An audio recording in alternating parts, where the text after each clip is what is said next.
Good morning, ATD family. We are back. We are officially 2 weeks into baseball. Games have started. There are wins, there are losses. Do they mean anything? Absolutely not. But baseball is officially back. We are excited, and we are got a great show for you this today. We're going to start this off as we always do. Baseball Bill, how are you doing on this beautiful morning? I'm doing fantastic. I'm excited. Lots going on, lots happening, lots of moving parts. We got a lot to talk about today for the next, I don't know, 55 minutes or so. I Yes, will we mention do. that Sam slid something into a slide that when we get to that slide, we'll talk about it. But It's in our new segment. It's going to be in it's our new bi-weekly segment. there. Yeah, notice how the new bi-weekly segment will include a Dodger fan trying to talk about the Giants. But don't worry, I will get around that. Don't worry, I got this. No, it all plays into the topic. Don't you lie. You know it does. Okay? Okay. Hmm. Well, You when can't we get only to that talk about topic, one ladies and team. gentlemen, we'll have some fun with it. Yes, we will. But before we get started, we have to thank, as we always do, our sponsors because we can't do what we do without them. Bill, who are these beautiful sponsors that are lucky enough to work with us? So, Josh over at Drunken Gentlemen, these guys, they get together, they hang out, they have a clothing apparel. Great guys over there. We appreciate them.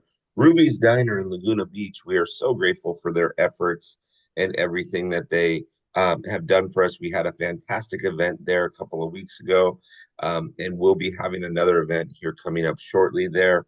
Sam has agreed to fly first class to come out to California for that event just to take Only pictures if with Bill is people. paying for it. He said that he'll do it so that he can take pictures with people. He'll only charge $50 a ticket, so that $50 a picture, so he can recoup the cost. And then the Inland Empire is run on Duncan.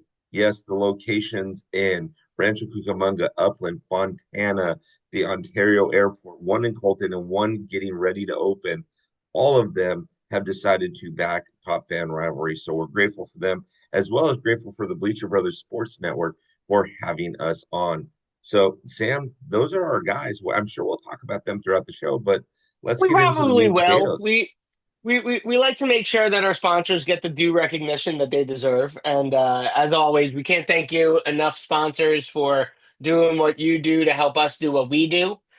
So let us jump right into it. We started this segment last week, and we never got an opportunity to finish it. But I think we're finishing it on two of probably the most important positions on the field.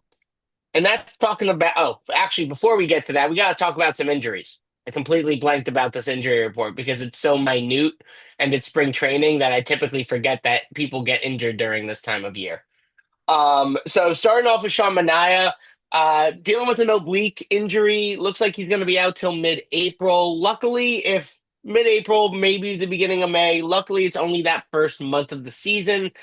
Doesn't, missing that first month is tough, but if you can get back by mid-April, take a couple of days of rehab to get back and going, probably see him by beginning of May. Rafael Devers questionable for the start of the season with a shoulder injury. This is kind of big for him, especially after causing a hussy fuss about moving positions on the field. So seeing him out for possibly the start of the season, we could see Bregman moving over to third base. Who knows what's going to happen in that position? Bill, why don't you take me through the last two? I love how you talked about that because I was thinking almost the same thing, Sam. You read my mind. We must have ESPN. I mean ESP. That's ESP. We okay. have to remember I believe if I remember correctly, ESPN and MLB are dissolving their partnership. Yes, there will be So no more Sunday night baseball. Kaput. So you won't get Caputh, a chance to listen to A-Rod anymore. Fox How is going to have broken. to. Fox will pick that up. Yeah, I'm sure they will. Joe Musgrove being out for the season, that's a big deal for the Padres. The Padres did not do a lot in the offseason. So to see how he does this and to see what the Padres do, I think they've taken a little bit of a slide backwards. I don't know if I were a betting man, I'd say the Padres end up at third or fourth in that division this year.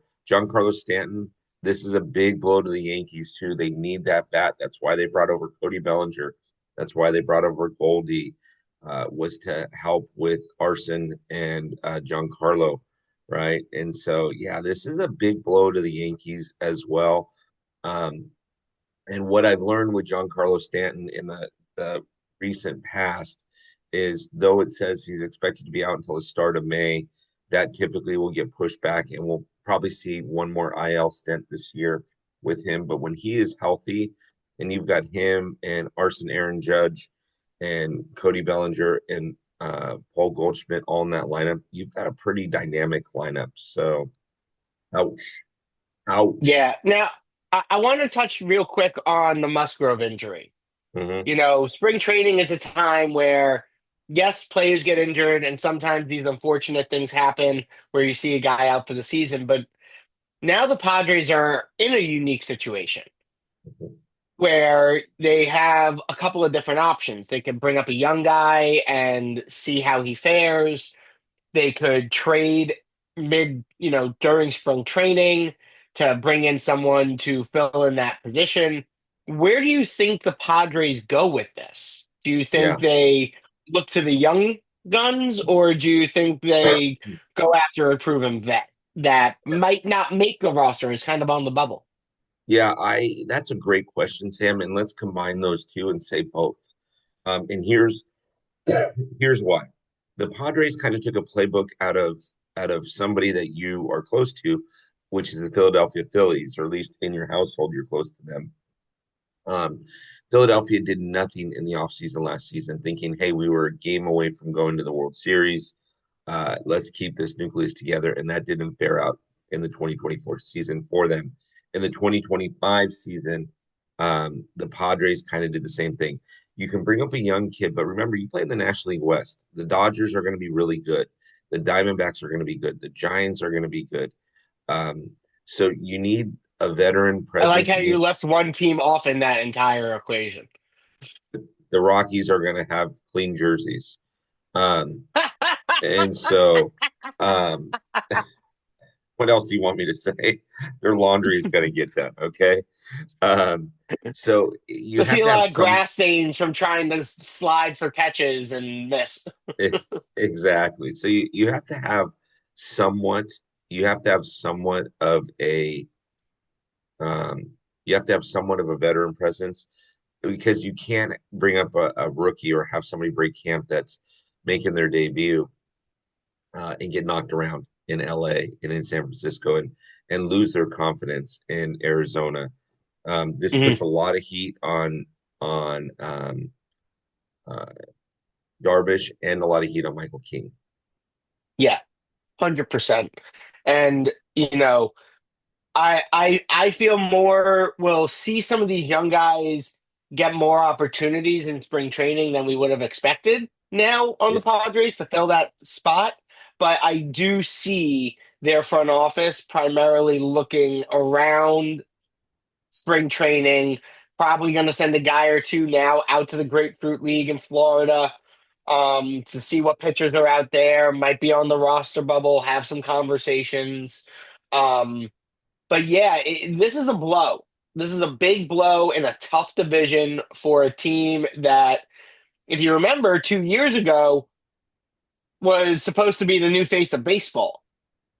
I mean, that Padres team, analysts were saying at the beginning of the year, it's the Padres to lose. Now, we all know what happened. They lost. And since then, it's just kind of been this downward spiral. So, Everybody has a kid that they grew up with, that they were intimidated by or whatever, and they just wanted to get one lucky punch in or one lucky shot, right? The mhm, Padres have a fantastic fan base. I am not going to sleep on their fan base. Their fan base is freaking amazing. yeah. But dot dot dot. They keep getting pushed around by the bullies, and whether it was Philadelphia, whether it's was LA, whatever it is, they're just not getting to that dance. And Now these guys are getting older. You lost Juan Soto. You've lost some key components. You lost Han Kim. So now you're riding on Tatis and Manny Machado. And Manny Machado is Yep. getting older. He's not getting younger.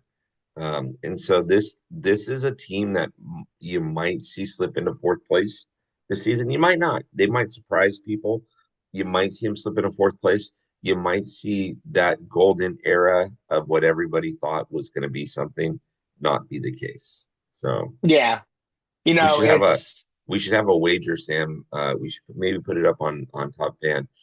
Who wins the World Series first, the Mariners or the Padres? I There mean, I'm going to go with the Mariners because I have no faith in the Padres. And when you you go. bring up their fan base, I mean, I think to think about it, bef- 6 years ago, their fan base was almost non-existent. They Mhm. wouldn't show their face.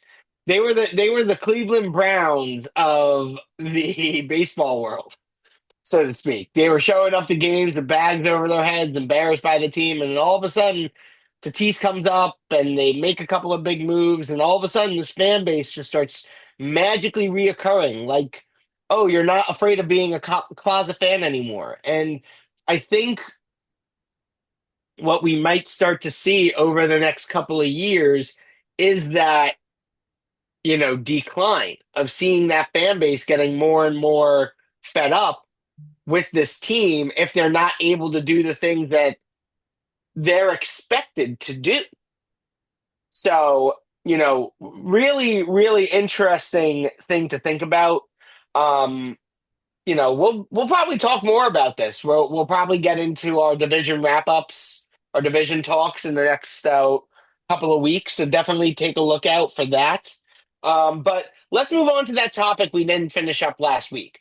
So we got to talk about the top 10 pitchers and catchers in baseball. I Mm-hmm, think this is, mm-hmm, if anything, the most key position on the field on both sides. Catchers and pitchers, 100%.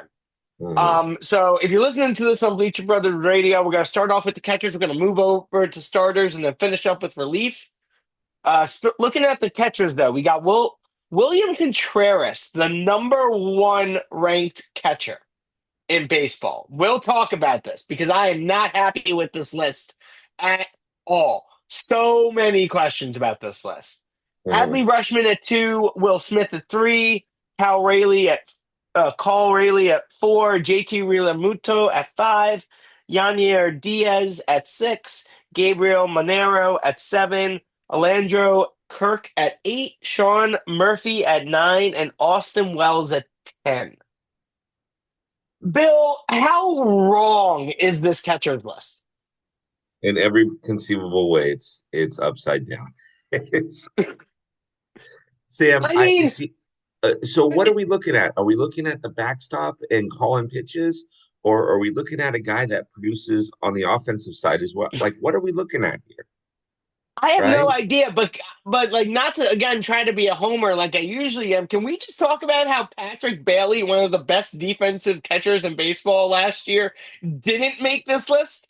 Can Yeah. we just can we I know you're a Dodger fan, and I know you and I go back and forth, but we have agreed that Patrick Bailey is one of the best up Mm-hmm. and coming catchers in baseball. And the fact that he didn't make the top 10, Mm-hmm. I have serious, serious doubts about whoever made this list. 100%. And and so I'm looking at this and I'm thinking Will Smith at present is better than Contreras and Adley Rushman.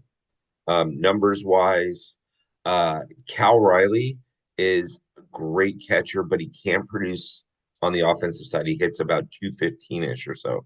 But when he hits the ball, it goes a long way. So Yonder Diaz, great catcher, great up and coming catcher. JT Realmuto, proven catcher, great catcher. I might Yep. even move JT up to number one. He's, in my opinion, if I were looking at catchers that can call a good game, can get in somebody's face, that can protect their pitcher, so to speak, in every conceivable way and go offensively, JT Realmuto would be number one. Will Smith would be number two. The Yeah. rest of this list, like you said, Patrick Bailey should be on this list, and he's not. I don't understand. I don't. I look at this list and I'm thinking somebody was just bored and said, "Okay, we're going to look at playoff teams, and all right, we'll just take these guys or teams that were close to the playoffs. All right, we're good to go."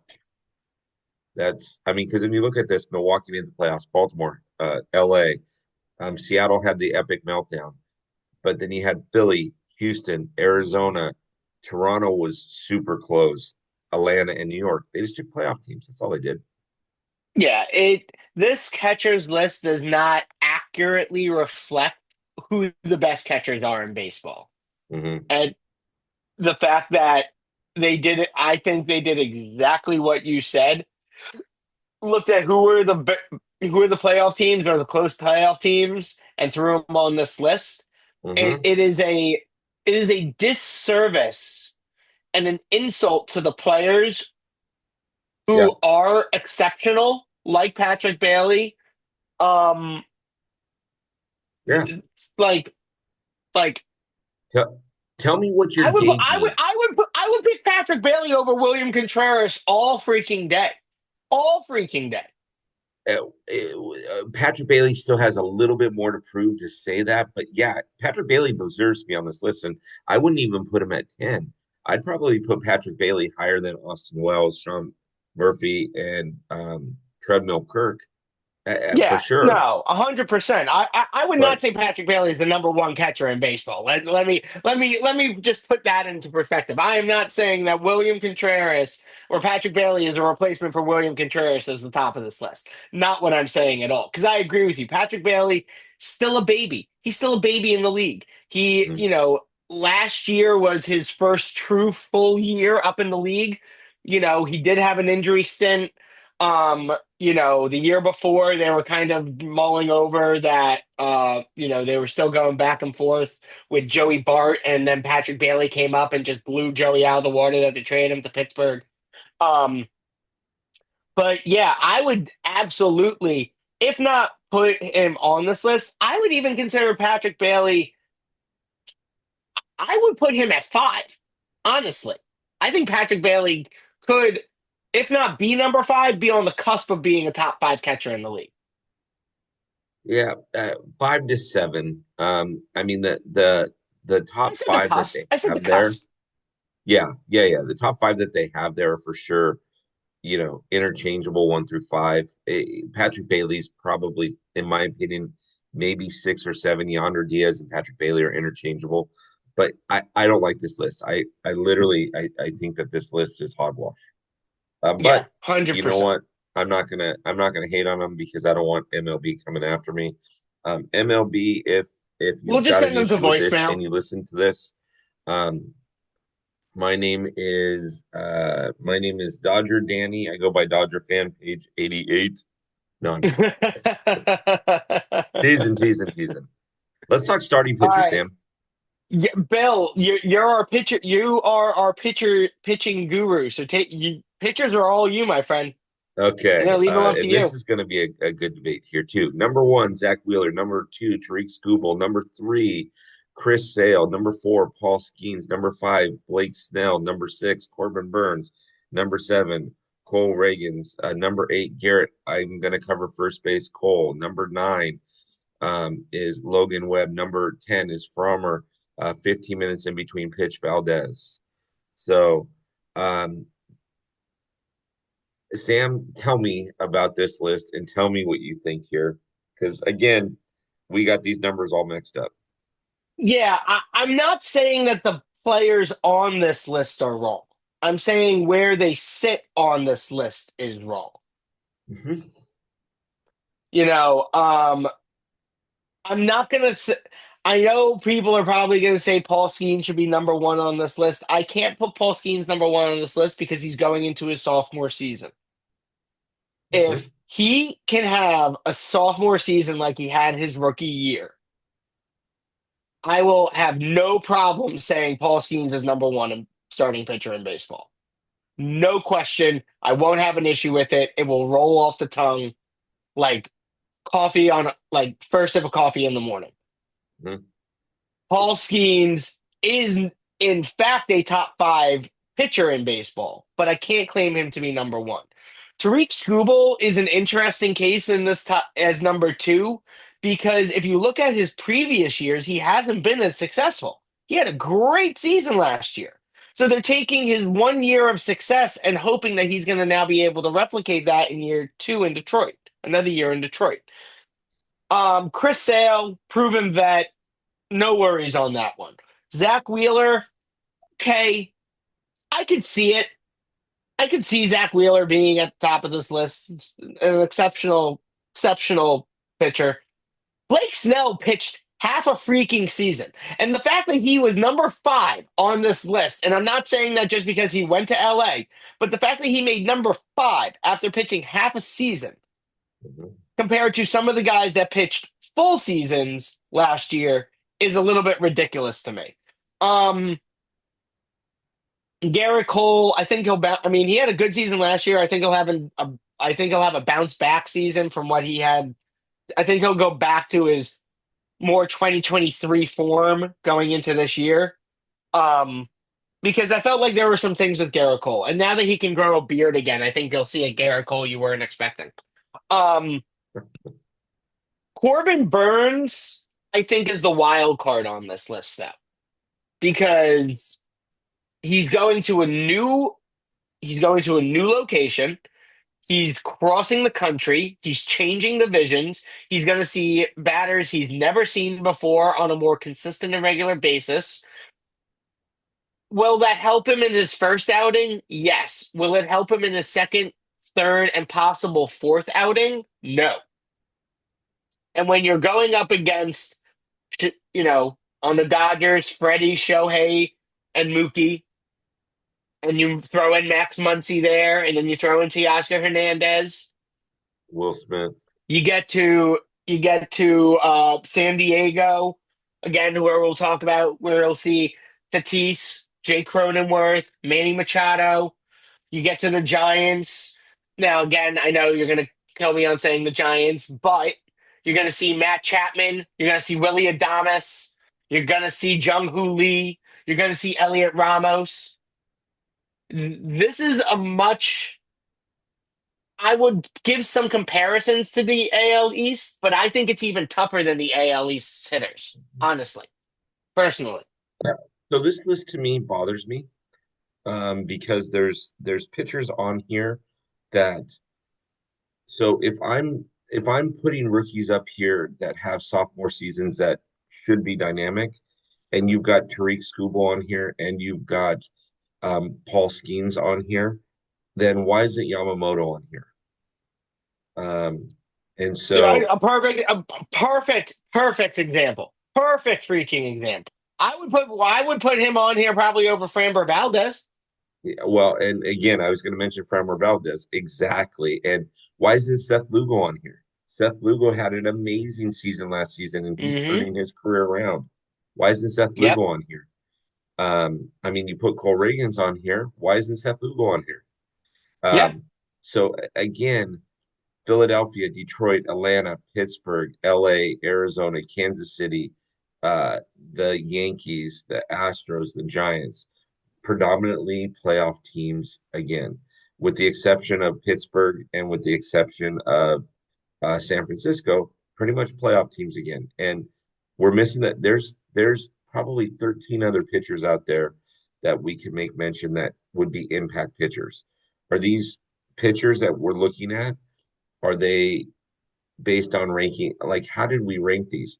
Where are the impact? What's Shohei's impact going to be in the league this year?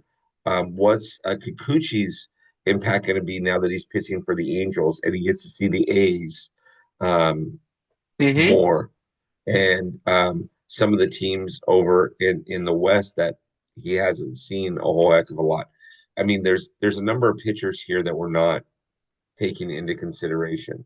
Yeah. Does the what's nasty Nestor Big Mouth Cortez? What's it going to be for him in Milwaukee? By the way, did you read his Yeah. comment? Did you read his No. comment this week? Nasty Nestor said that the Yankees were a better team than the Dodgers and they should have won the World Series. And this is a guy that will forever be remembered because he's the one that gave up the grand slam to Freddie Freeman. So Yeah. good job, Nasty Um, Nestor. I didn't see the comment. As much as it's going to pain for me to say this, he is so wrong. He is Yeah, just so wrong. Now, look, we don't like to dwell too much on the past. Again, we're even looking at this list and we're looking at these lists and saying that they're dwelling too much on their past, yeah, to not predict their future. But, and again, it pains for me to say it, but no, there is no way, shape, or form that you could say the Yankees were a better team than the Dodgers last year. Dodgers had superior pitching, they had superior hitting, their defense was exceptional. They did everything right. They played as a cohesive unit. Dave Roberts yeah, led that team. Dave Roberts managed that World Series almost perfectly. Almost perfectly. I'm never going to say a manager is perfect on a series. Unless you sweep a series, you're not perfect, yeah, but he was as close to perfect in a World Series as you can get. yeah. So, exactly. And so here's the thing about this You're list well. too. So By the way, Bill, you're welcome. You're welcome. thank you. Here's the thing about this list too, and then we'll move on to the relief pitcher so we can get keep the show going. But here's the thing about this list, and this is what troubles me. I'm going to call it the Jared Weaver scenario. Jared Weaver Okay. comes up mid-season in his rookie campaign, and I think he went 8-1. He was lights out. And then the Angels thought we've got the next like Cy Young, the next like the best pitcher ever in baseball. Well, people got film on him, and then he started really, really slow in his sophomore campaign. I'm not Yep. saying that Paul Skeens or Tariq Skubal are going to start slow. Um, I am saying that Tariq Skubal is going to start 0-1 because he's opening day starter and he pitches against the Dodgers, so he's going to start 0-1. But I'm just teasing there, but these No, guys you're that not. No, were you're not. really, You're not teasing there. You know it's true. hey, listen, anything can happen on opening day. We got to go to Japan first, right? So, Are you guys anyways, playing in Japan what's that? against the Tigers? You guys are No, playing no, in we play Japan? against the Cubs in Japan, Oh, okay. and then we come back home. It's stupid. We play a Tuesday, Wednesday, then we have 3 days off, and then we play three exhibition games with the Angels, and then we Yeah, come but you back. did that last year too, so don't Yeah, forget that. And yeah, then you came back and won the World Series. So just yeah. you know, But anyways, bury it I deep I down don't like inside. I don't like this list because I think we left off too many people. But Sam, why don't I you take mean, us we through did a the top relief pitchers? 20. If we did a top 20, they'd probably be there. Yeah, Um, take me through the relief so pitchers. looking at the relievers, we got Devin Williams, the new acquisition to the Yankees, Cade Smith for Cleveland, Ryan Helsley for St. Louis, Emmanuel Place for Passe. Cleveland again. Class A. Class Hmm. A will be all French and fancy. Mason Miller for the Athletics. Yes, that is the new abbreviation for the Athletics. If you can't see it, it's ATH. They don't have a home. Um, Edwin Uceta for Tampa Bay, Tanner Scott for the Dodgers, Kirby Yates for the Dodgers, Jeff Hoffman for Toronto, and Rizel Iglesias for Atlanta. I am not a relievers guy. I don't know them. Yeah, Honestly, I could. Mason Miller might be the only guy on this list that I know. yeah, yeah. Um, The what are your thoughts, Bill? This list is they put the right people on this list. This list is good. They just have them in the wrong places. Yeah, that's fair. Devin Williams is probably the best relief pitcher in baseball. Emmanuel Casse for the remember this guy is the guy that has the wicked slider, but also pumps it up there at over 100 miles an hour. Mm, He was the one that pitched in the All Star game and made everybody look silly. Mason Miller yep. throws 120 miles an hour as well. So those two guys are probably two and three. Tanner Scott is probably number four. The Dodgers now have like four guys that have been closers on their team. So I don't know how Yeah. that's going to work out. If we can get past the sixth inning with the Dodgers are going to win a lot of baseball games. But as far as this list is concerned, this list is very interchangeable as well.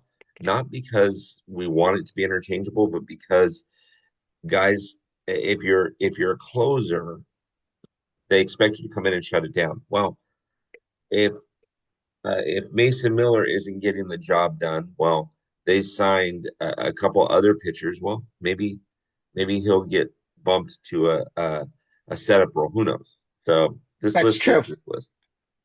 This list, I would say, out of the three that we just went over, is probably the most accurate list Mhm. based off of the players on it. Yes. But agreed that their positions on the list are probably they're probably in the wrong spots. 100%. Truth be told. So, at least we got one list that was fairly accurate out of the three. I'll take it. Yeah. Um, What a three ain't bad. well, before we move into the next section, we have to again thank our sponsors. Yes. Drunken Yes. Gentleman's Clothing, Ruby's Diner, and as all of America does, we run on Dunkin' Donuts in South California specifically because they're the ones that are sponsoring us. Inland Um, Empire. Absolutely. the These guys Inland do such a Empire great job. Dunkin' is the ones that are sponsoring us. So while America runs on Dunkin', the Inland Empire is the one that sponsors. The Inland Um, Empire runs on Duncan, but it's powered by Top Fan Robbery. that is right. Ruby's Diner. Ah, Where is that location again Laguna for Ruby's? Beach. Laguna Beach. Laguna Beach Ruby's Diner. Make sure you get there. Classic diner. They got locations all over the place, but the one in Laguna Beach is the one that's closest to our home and our hearts. And then Drunken Gentlemen's Club Clothing. Make sure you get there. Their apparel is great.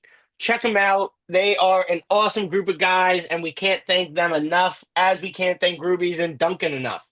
So, as always, thank you to our sponsors. We can't appreciate you more. Um, there's been a position change in LA. Hmm. Um, Anaheim. a big man in Anaheim, not the Dodgers in Anaheim. The big man in center field has decided to move to right. Yes, he has. Trout, the Trout is out of water and in a new domain. Yeah. What are your thoughts on this? So I watched a little bit of the Angels game yesterday against the White Sox, and I'm not gonna lie to you. He looks happy. He looks comfortable. He looks like he's enjoying being back on the field. For Mike Trout and for his career, he needs to stay healthy. He needs to stay on the field. He can do a lot of dynamic things on a baseball field. Uh, Mhm. this is the first move of what I think is going to be what I'm going to call career saving. Yeah, Him moving to right field, probably in 2 seasons or so, we might see him move to first base, depending on if the Angels can get Vladimir Guerrero Jr. But do this you- is very, very good for Mike Trout and his career. He needs this, and he needs to stay on that field. yes. Now, you know, Trout has always been known as a center fielder, covering the big hole. Right behind second. It's the biggest area to have to cover on the field. You're the backup to both left and right. Do you think having to take away the depth of space he has to cover and the minimizing his backup opportunities on the field defensively is going to be an added benefit to helping him stay healthy? That's a great question, and I love the way that you worded it. And yes, yes, right field, you're backing up first base for overthrows. You're covering right center, but predominantly, if the center fielder can get there, get out the way. So yeah, I do. That's a great way to look at it, and I do think that this is prolonging his career. He Yeah. still has this season plus 5 more seasons with the Angels, which when his contract ends will put him at age 38. So Mhm. he's young enough right now where he can make some things happen. Sam, I don't know if you know this or not about Mike Trout, but he's got 378 home runs. He's got 1,648 hits. If he can stay healthy for these 6 years, if he can stay healthy, It's going to be huge for him and for the Angels. I could see him cracking 2,500 hits and 500 home runs. So we just need Yes. to keep him on the field. Well, you made a good point before. You see Trout here in right field for maybe the next 2 to 3 seasons, depending on what happens with what the Angels do at first going into next year, if they get Vladdy, or even midway through this season if they get Vladdy and then extend him, whatever that situation might be. We know your prediction. Vladdy will be an Angel before the season's over. We get it. Um, but do you see Trout to in to ensure his health in 2 to 3 seasons, maybe step away from fielding and just DHing? Um, sure, but you're paying him an awful lot of money to do that. He needs to be a two-way player for as long as he can be. Remember, he's making 37 mil tickets a year. So he what I would say is he's probably in my own personal opinion, I would probably look at him as being a two-way player for the next 4 seasons, and maybe ages 37 and 38, then he's a DH. But you definitely need him in the field. You definitely need him to run the bases. Yeah. And I'm not saying he's not going to run the bases. Obviously, I'm looking at it from the perspective of since he's signed his major contract with LA Angels, I'll be specific, LA Angels, he has probably been injured more than he's been healthy. I think we can both agree to that. He is unfortunately hit the injury bug hard in his major contract years. Yeah. So I agree with you that they need to keep him as much of a two-way player as possible, but I also think for the fan base's sake and for his health's sake, they need to look at this and say, okay, maybe we make him a two-way player as a fill-in on days we need to give first base the day off. We need to give right field the day off. And primarily DHing him to really encourage what we know he's always been exceptional at, which is that beautiful swing he pops up and crushes those home runs over left field. I mean, that's what he does. It's what we've all known him for. We've known him for making exceptional plays in center field, right over that Angels wall, catching the ball right before it goes over. We get it.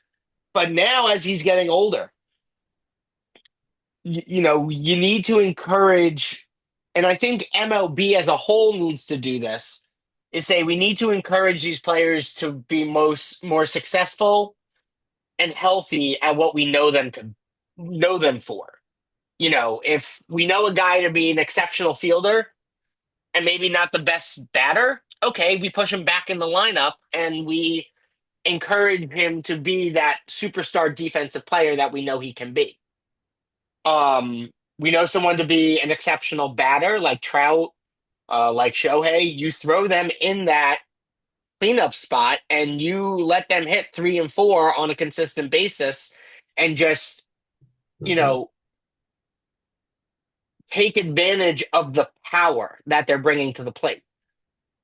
So, 100%. you know, 100%. so I agree with you. Do we need to see Trout as much of a two-way player as possible? Yes. But I also think to ensure that you have a healthy Trout for the next 6 seasons, you need to take a bit of a step back from him being as much of a two-way player as possible. And I think you'll start to see in the next 3 years, 3 to 4 years, him DHing, him being put into a DH spot a little bit more than we probably would have expected him to be in. Hmm. And that could be the case. And we might even see that this season where if he's healthy all season, you might see him play 112 games in right field, and you might see Mm-hmm. him DH 45 games and Yep. take 8 days off. Who knows? Yeah, and that's kind of where I'm looking at this. Like, I expect in the next within the next 3 to 6 years, while he's still under contract, probably towards the end of his tenure in LA, because I don't think he'll stay in LA after his contract expires. And at once his contract expires, I think he will go to a permanent DH position and he'll be signed as a DH. I think that's a fair assessment to make. But I think as we get closer to that year 4, year 5, year 6 mark, you'll start to see more of a 50-50 split or even more of a 60-40 split on the DH, the fielding side. Probably, probably for sure, for sure. So, Yeah. well, Bill and I were talking, and, you know, we wanted to bring in a new segment. And we're going to run the segment every other week. And it's gonna be Bill's Corner. And we're gonna let Bill kind of talk about some stuff that a topic primarily that he is passionate about in this segment. So in this week's segment, in Bill's Corner this week, we are talking about young guns working with vets. Bill, take it away, my friend. All right. So what sparked this conversation this week was I had a conversation with Kenna, who's on American League with Ashley, this next week, and she had talked about um, Halliday and Henderson working with JJ Hardy. And what I liked about this was I liked the alumni coming back and working with players. I'm not so much, I mean, if you're looking at the screen, you're seeing JV working with the younger kids in San Francisco. I'm not so much focused on, JV or Kershaw or any of those guys working with it. I'm focused on the alumni coming back and helping out um, current players. I really like this. Alumni does wonders for a team. They've been there. They've done the travels. They've done the late night flights. They've done the East Coast to West Coast, the North to the South. They've been in playoff races. You hope, right? Depending on which teams they've played for. Some of them have gotten jewelry from it. Some of them have never played in the World Series. But I love this idea. And so when you've got two middle infielders that are young in Henderson and Halliday, having somebody like JJ Hardy to come back and say, okay, boys, not only do you need to figure out how to do read each other and read when balls come and where a player is going to be, because again, the smoothest double play combinations are the ones that can read where their teammate's going to be. They're just worried about fielding the ball, scooping it up, and just throwing it to a specific place because they know their teammate's going to be there to grab it. That being said, I really, really like this. I also really, really like how it works on or off the field, where alumni can sit down with younger guys and say, hey, listen, this is what you're going to be going through. This is what you're going to be dealing with. This is what you're going to be when this happens or this happens or this happens and just nail it down. So I really, really like this idea. Sam, do you like alumni coming back and helping out young kids? My thought, I look at certain vets like, and I'll use Verlander and I'll use even Kershaw as an example that are on the cusp of being alumni. Okay. Looking at this and saying, I'm taking a step back and I'm gonna really try to help focus on guys that I see a lot of potential in and help them get to that next level. Like you said, I'll even take a vet like JJ Hardy that's coming in and working with guys like Holiday and um wow, it's Henderson. Henderson. Henderson. I slipped my mind for a second. When you have guys like that that are able to come and say, "I've been here. I've literally been in your shoes. I've I'm out of the game, or I'm at the end of my tenure." It's time for them to give back. You know, I I've always been a huge advocate for vets and senior players in the league being that guide to upstarts and upcomers to help them get to that next level.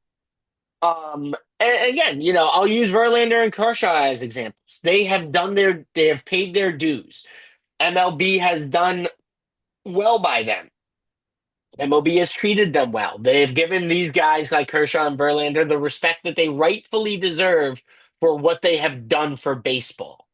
But now it's time for them to give back. It's time for them to help the next generation. Because we're going to see Kershaw probably at the end of this year, probably at the end of this year. And I think you can agree with me, it will probably be the end of this year. Kershaw say, I'm done. I'm hanging up my glove. I have gone past, I've gone to where I can go. I've accomplished everything I need to accomplish. I've got my two World Series rings. Maybe one of them has an asterisk next to it. I got I've my won three my World site Series rings. Three. three. I'm sorry, three. Yeah. Yeah. 25. Don't forget Um, 25. I'm sorry, two, maybe three. But I've won World my Series rings. awards. I've won my awards. I've competed against the best, and now it's time for me to help these young guys. You know, like Verlander in San Francisco with Birdsong and Kyle Harrison, saying, "Hey, let me give you some guidance. These are the things you're going to expect. These are the things you're going to run into. These are how you need to overcome things." Kershaw with the pitchers he's doing it with down in LA, same thing. This is how you're going to up level yourself. This is how you need to hold yourself. This is how you need to be prepared, and this is how you need to prep, and this is the things you need to work on. JJ Hardy coming in as a vet and working with Halliday and Henderson saying, guys, you should be basically almost living together at this point to know each other inside and out when you're playing that middle infield position. Like the middle infield position, the shortstop and second baseman relationship almost needs to be as close as a husband and a wife. They need to know everything about them, where they are on a consistent basis, what they're doing, who they're with. You know, I expect my shortstop and my second baseman, I expect them to be godfathers to their respective children. That's how close I expect them to be. Okay. I like it. I like it. Um, but what other questions you have about this, Bill? I mean, this is your time. Yeah. No, Your I point. don't I I wasn't prepared to have the veterans conversation. I was more alumni focused, and I love the fact that we have alumni coming back. Especially, I mean, it's one thing if you have Derek Jeter run out to short and work with a young shortstop, somebody that, was a first ballot Hall of Famer.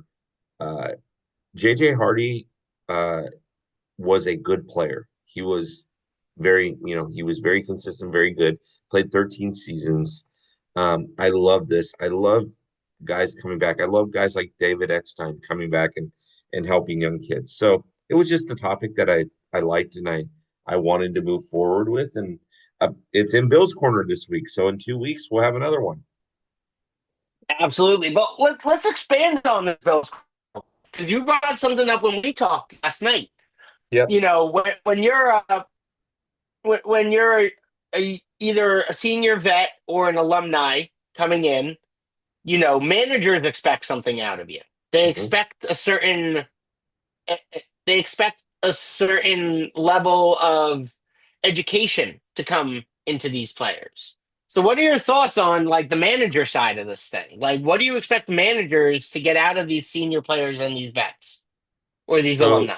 if I'm a manager, I'm looking at every single alumni that would want to come back to help assist, because it's just like the parents, right?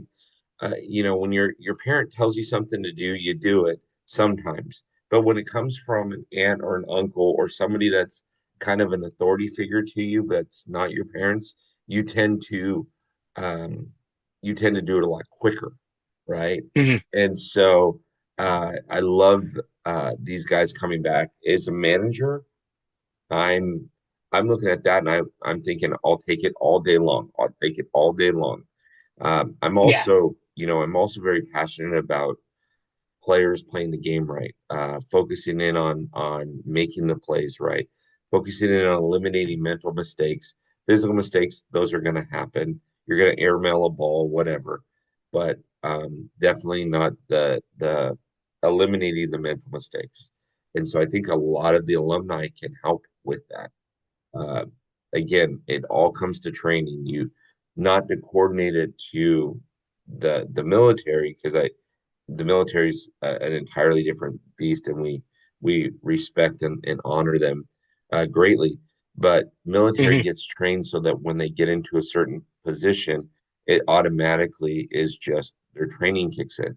When you have an alumni that can work with middle infielders, when a ground ball is hit, immediately their training kicks in and they think, okay, I got to field it this way. I know my guy's going to come across the bag at this time. Just throw it to the glove side towards the bag or whatever it might be, right? And so it just Right. becomes a matter of training and just executing where you almost don't think, you just act based on training. Do you see more managers being harsher on alumni coming back with the training that they're asking them to give? Or do you see them being a little more lenient and saying you are like their personal coach. You train them as you see fit. No, I would back off with it. I would unless I felt like the guy was trying to come in to take my job. I would I'd back off and I'd tell JJ, hey, go look work with those young kids. Because let's face it, I'm darn near 50 years old. JJ Harding's 42. These kids are um, these kids are in their early 20s. But he just retired after 2017. If I was a professional athlete, I would have probably retired someplace around 2010. So I'm farther removed from the game. And Right. so I'm letting him do whatever he wants to do, or them do whatever they want. Cool. Hey, look, I love this I love this new segment. I'm excited for what the next Bill's Corner is going to look like. Um, and Bill will definitely make sure that we touch more directly on the topics that Bill is asking us to touch on than expanding it into an area that I know Bill didn't want me to bring it up with, which is vets helping young guys. So, Bill, I'll take the onus on that one. I'll take the hit, but I'll make sure it's all cleaned up for next time. So don't you worry, my friend. No, Don't you're you good. worry. You're good. This is great. I love it. Um, as as we wrap up the show this week, Bill, take me through your schedule for this coming week. It's a great schedule this week. So we have the American League with Ashley. Ashley was actually out this week, so we had Kenna fill in, and we had some pretty dynamic topics. And Kenna did a great job. Tuesday is the World Series edition with fellas, Dave, Derek, Jason, and myself. Wednesday, Taking it welcome to back the to 1927 World Series, huh? yeah, back to Murders Row. It was an amazing conversation. And then we have Joe, a Yankees fan, new guest. He was actually on our virtual event this last week. We have Unraveling Baseball with yours and my good friend over at Heads Up Sports Card, Mike. And then Two Girls with the Yaps, Delaney and Rachel, first Friday of every month. Those ladies are going to run the show. It is an absolutely fantastic episode. Those ladies know what they're doing. So Hey, heads up to can't wait. those ones. Can't wait to check out these amazing podcasts. I also made sure that we got rid of the Galentine's Day week aspect to this because we are not dealing with the gals only. We are dealing with a multitude of people. So we are keeping You it know what's wide interesting? open. You know what's interesting, Sam, is I went back in the first 2 months of the year because I believe that, obviously this month is what they call ladies or women's history month or women's appreciation month. I went back and I Mm. looked at the first 35 episodes that we did, and we had 18 different women on the first 35 episodes of the year. Um, That's crazy. it is. It is. And so nobody can say the Top Fan rivalry does not respect and support women because we absolutely do.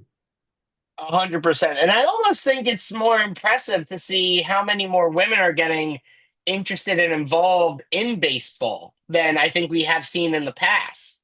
And I think that's definitely a trend that we're starting to see more and more of.